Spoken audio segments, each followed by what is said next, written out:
Welcome, all you guys, in this third live session for paper FR Remian classes. Today, I'm going to start the discussion with IS 37, which is also very important standard. It is about provisions, contingent liabilities, and contingent assets. So, let's start the discussion. What is the objective of this standard? The objective of IS 37 is to ensure that appropriate recognition criteria and measurement bases are applied to provisions, contingent liabilities, and contingent assets, and that sufficient information is disclosed in notes to the financial statements to enable users to understand their nature, timing, and amount. Now, what is important? This standard will give you the criteria about recognition and measurement of what provision, contingent liabilities, and contingent assets. So this standard covers three things: provisions, contingent liabilities, and contingent assets.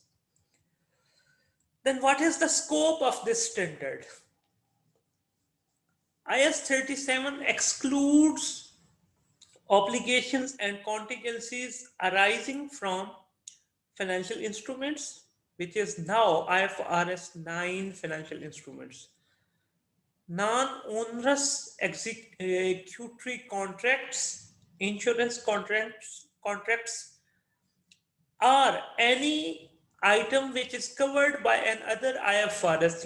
Let's assume IS 12 covers the obligations related to deferred tax liabilities. Now, this is the specific law. And IS 19 covers employees' benefits. Okay. To pensions and other employees' benefits obligations. Okay. So this standard will apply to all sort of provisions, contingent liabilities, and contingent assets, else these below mentioned things.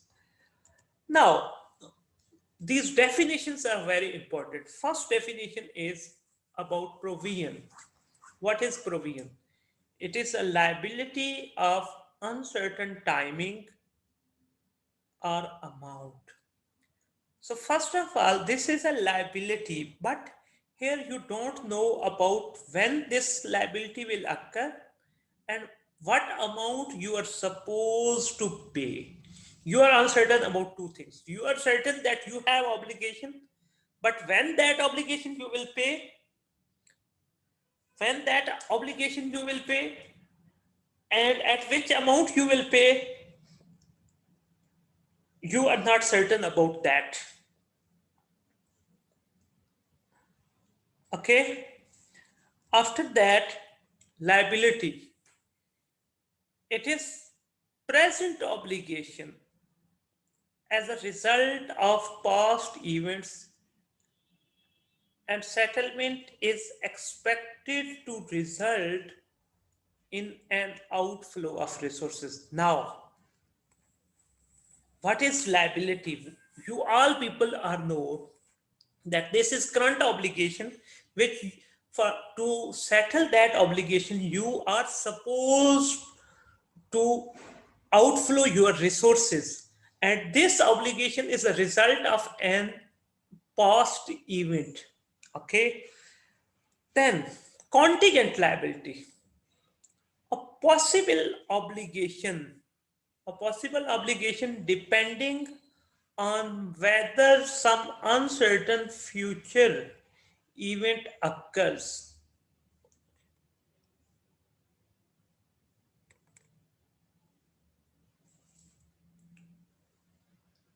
Present obligation, but payment is not probable or the amount cannot be measured reliable. Now, there are two segments of this definition.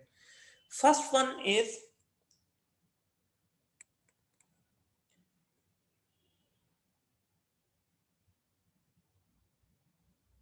possible obligation, not a probable obligation, which depends on whether some uncertain future event occur.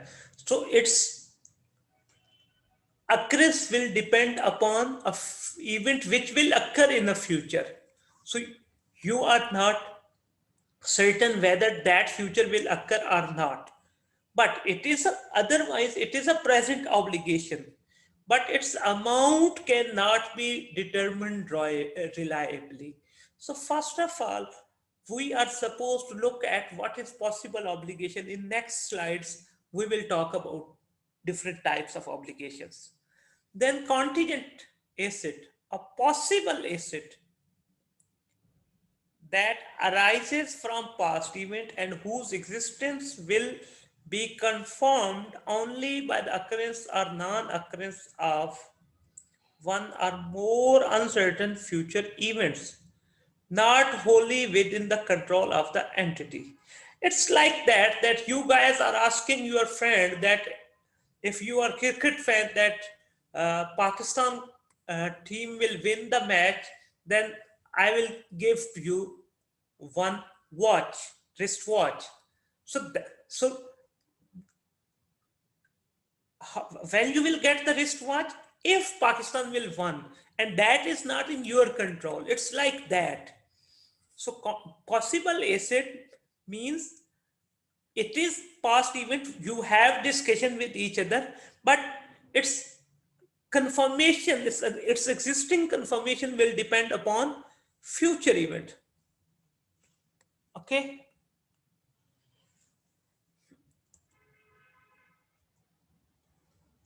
What is the recognition criteria of provisions? An entity must recognize a provision if and only if a present obligation, which could be legal, which could be constructive, we will discuss the both, has arisen as a result of past event, the obligating event. That you have present obligation as a result of past event. Payment is probable.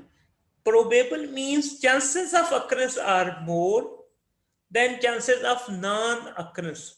So it's more likely than not. It means chances of occurrence are more than non-occurrence. The amount can be estimated reliably. You may have any reliable estimate. So this is the criteria. These two criteria are for every sort of liabilities, because we have discussed provision is a liability. To recognize liability, these two must be fulfilled, and payment is probable. That is also third criteria, which is only applicable to provisions. Now, an obligating event is an event that creates a legal or constructive obligation and therefore result in an entity having no realistic alternative but to settle the obligation. So what is obligating event? Any event which creates your obligation, which creates your liability. It is a legal. Law will enforce you that you should have to settle this obligation. Or constructive obligation means it is your customary practices, past practices. So your customs enforce you to do this. A constructive obligation arises if past practice creates a valid expectation on the part of a third party. Constructive obligation arises if past practice, it means your custom, what you are doing in your past.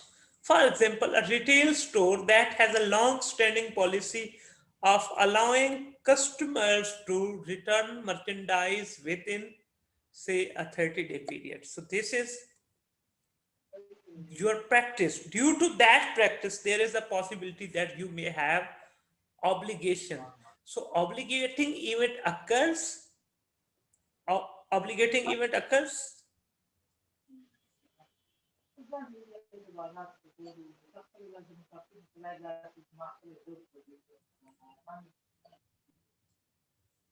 Through either legal judgment or legal findings or through your constructive obligations. There is a rare case when you are not clear about your present obligation. In that case, you will take all available evidences. Those will give you the additional information that your present obligation exists at the balance sheet date. So in that case, you will recognize provision for a present obligation if other recognition criteria like would be fulfilled. Otherwise, if other criteria would not be fulfilled, what you will do, disclose it as a contingent liability. We will discuss later in detail about contingent liabilities. Now, how my provisions will be measured?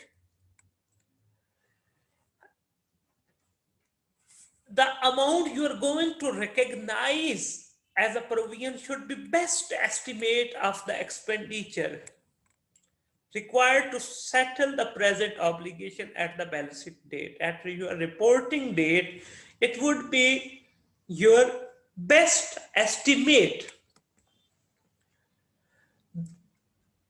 That is the that is the amount entity is supposed to pay to settle the obligation in a rational way, not in unfair way at balance sheet date or to transfer it to third party.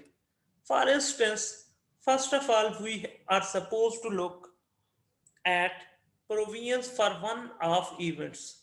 Restructuring is a one-off event, environmental cleanup, settlement of lawsuits. These are not recurring events. These will occur once, are measured at most likely amount. These are measured at most likely amount. The best estimate you will use as your provision. When you have large population of events, say, same nature, recurring activities like customer refunds, sales returns, warranty claims, etc. Over there, you will use probability weighted expected value. You will use average. Expected value is the average of results of different populations. In both measurements, what you will do, you will use the present value, and that present value you will calculate at pre-tax discount rate. Okay, now I'm repeating this slide in just a one sentence. If you have one-off event, in that case, best possible estimate. And if recurring, you will calculate the average by using probability distribution method. And for both measurements, to calculate the 2 days amount, you must have to calculate the present value. And for that purpose, the interest rate which you will use, that would be pre-tax interest rate. Now, first specific case, restructuring. So first of all, we are supposed to understand what is restructuring. Restructuring is a program that is planned and controlled by management. So it is a program which is planned and controlled by whom? Management. And it materially changes, means principally it changes the thing. What? Either scope of business undertaken or the manner in which that business is conducted. If you want to increase your product lines, beg your pardon, your product lines, in that case, scope of your business have been changed. And the second thing is manner in which that business is conducted.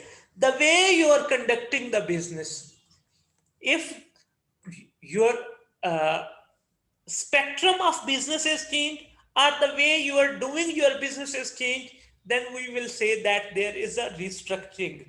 And it is always planned and controlled by management. When you can create the provision. So this is the additional criteria to recognize the provision for restructuring. A detailed, formal and approved plan exists, and the plan has been announced to those affected. Due to restructuring, I'm sharing you the example. Recent times in Pakistan, nowadays it's a hot debate. Uh, we have Pakistan Steel Mill, which is government-based organization.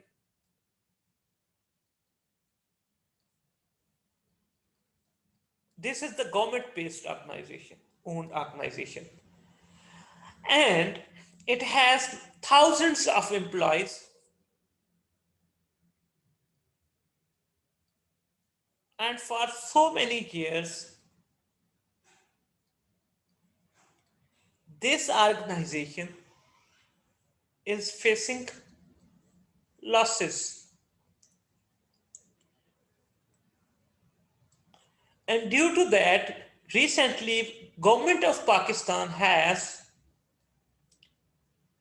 decided to launch the restructuring plan, and through that plan they have given golden handshake to a lot of employees of this organization. Now that is the restructuring of Pakistan Steel Mill by the government of Pakistan with an objective to change the manner its business is conducted. Okay, and what will be included to recognize the provision for restructuring? Include all direct expenditures arising from restructuring and will exclude costs associated with ongoing activities. Day-to-day operations activities are not. Golden handshake is an early retirement policy given to the employees.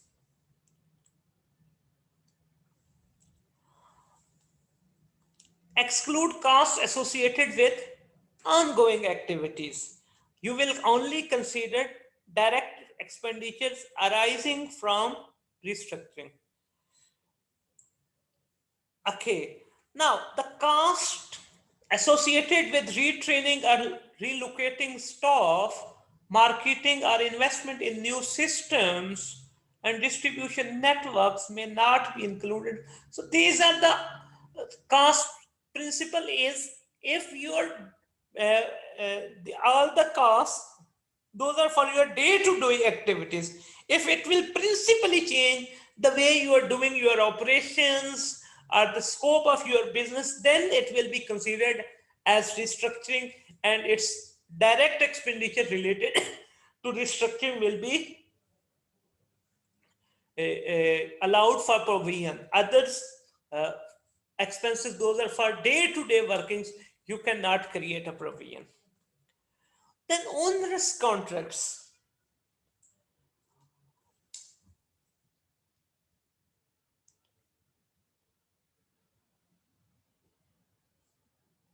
Onerous contracts are a contracts, those are unfavorable. Those are unfavorable. And sometimes business is supposed to be entered in a contracts, those are unfavorable, where to get some other benefits in the long run.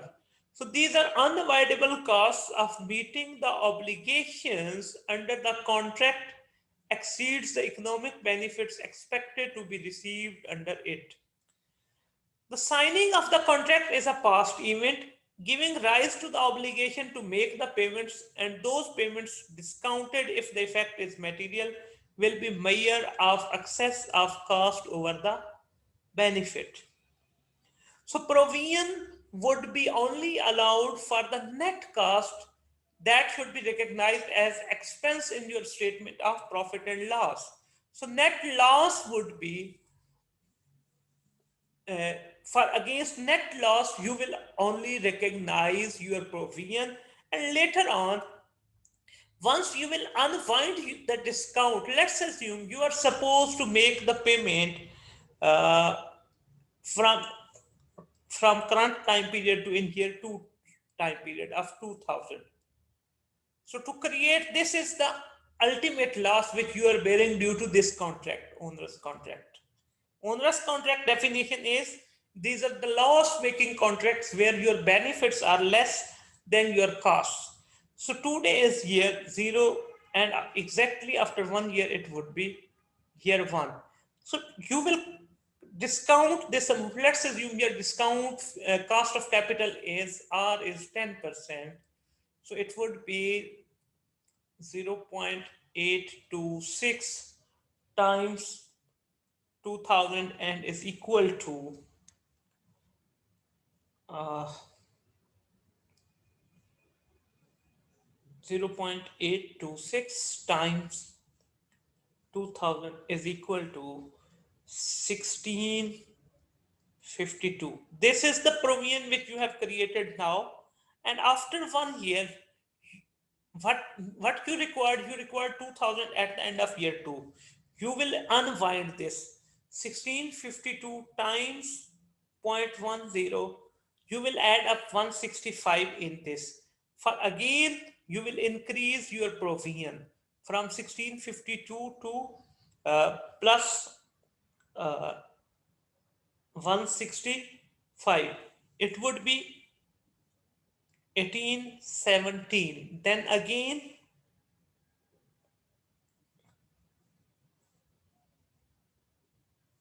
you will add up 10% of this amount,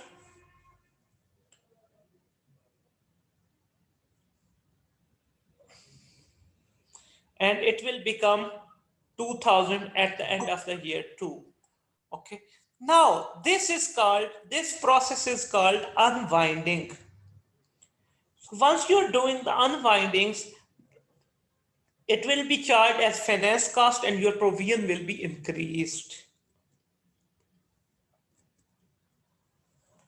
Then provision for warranty. Warranty is often given in manufacturing and retailing businesses. This is either a legal or constructive obligations to make good or replace faulty products. So first of all, what is provision? Provision is often given or is provided to make good the faulty or defective products. So for that purpose, it could be by law of the jurisdiction where you are operating or from your customs that you are providing the warranty.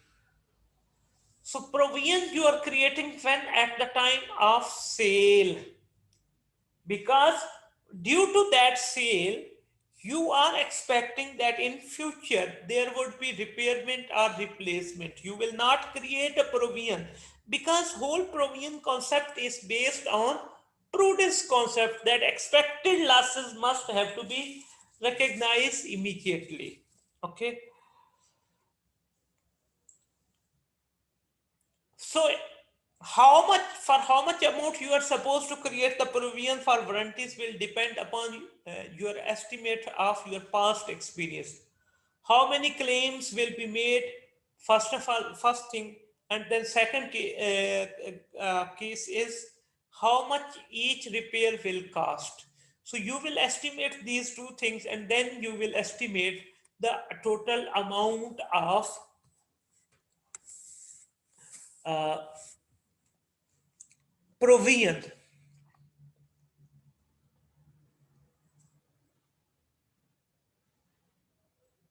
And at the end of every accounting period, you should have to review whether the provision which you have estimated that is accurate or not.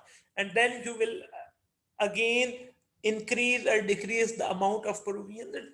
It would work like you were creating the allowance for your doubtful debts. Then provision for guarantee. In some instances, you are providing guarantee on behalf of another to pay off a loan. If they will not be able to uh, uh, pay, it is like you are giving security to someone else who is granting the loan. A provision should be made for this guarantee if it is probable that the payment will have to be made. You will only recognize the provision if you are virtually probable that the payment will have to be made. Otherwise, you will disclose that amount as a contingent liability because it is not probable. Future operating losses, no provision can be created for future operating losses because they are supposed to be arise in future and you can avoid by having a good strategy, and therefore you don't have any obligations. So due to this, there would be no provision for future operating losses. Environmental provision, this is the provision to secure, this is the cost to secure your environment. And it is either legal, either constructive. You as being a good corporate citizen may taking the responsibility to protect the environment, and for that purpose you are incurring some costs, or it is a legal requirement. For instance, uh, Pakistan is nowadays facing a big threat for of global warming and environmental pollution. So due to that, they have like government have uh, suspended the manufacturing activities of certain segments in this time period, say from November to December and January, by mid of January. So this is the new development, and this is the legal requirement that organization will not do the manufacturing in this time period, and they have to opt some precautionary measures as well as. So that cost is result of legal requirement. And for that purpose, you will calculate the present value by using the discounted rate. And discount rate which you will use, that would be again pre-tax market rate. Provision can be only used for the purpose for which that was originally recognized. If you have provision for restructuring, you cannot use that provision for environmental protection costs. Okay, so this is the one thing which you should have to understand. Then what would be the journal entry when provision is recognized, either asset debit or expense debit to provision credit, and when provision is de-recognized, then at that time provision debit, asset credit or expense credit. After that, contingent liabilities. Contingent liabilities should never be recognized in statement of financial position, and these should be only disclosed in notes to the accounts. Okay, Then contingent assets, again, these should never be recognized as an asset, but these should be disclosed into the note notes to the accounts. Now keep in mind, contingent assets and contingent liabilities will never be recognized in your SFP. You will never find any contingent liability or contingent asset in your SFP, but it would be only recognized uh, provision in your financial statements. Only provisions can be recognized in your financial statements, but contingent liabilities and contingent assets will be recognized in your notes to the accounts. This is the summary. First of all, this is the degree of certainty. If you have virtual certain, and if it is outflow, virtual certain means it must have to be happen, recognized as liability. If it is virtually certain, recognized as asset. If it is probable, if it is probable, means chances of occurrence are more than non-occurrence, but it's not 100% sure. And if it is outflow, outflow is probable, then recognize provision. And if inflow is probable, then disclose as contingent asset. But if chances are possible, possible are means chances of occurrence of anything is less than chances of non-occurrence of that thing. Then if it is for outflow, then disclose as contingent liability, but if it is inflow, ignore, don't do anything. And if degree of certainty is remote, again for either outflow, either inflow, ignore it. So this was the discussion about provisions. For every class of provision, you should have to disclose opening balance, additional used amount, charged amount, reversed amount, unwinding of discount, and closing balance. And also you are supposed to give the information about nature, timing, uncertainties, assumptions, and reimbursement of provisions. This was the discussion about IS 37 provisions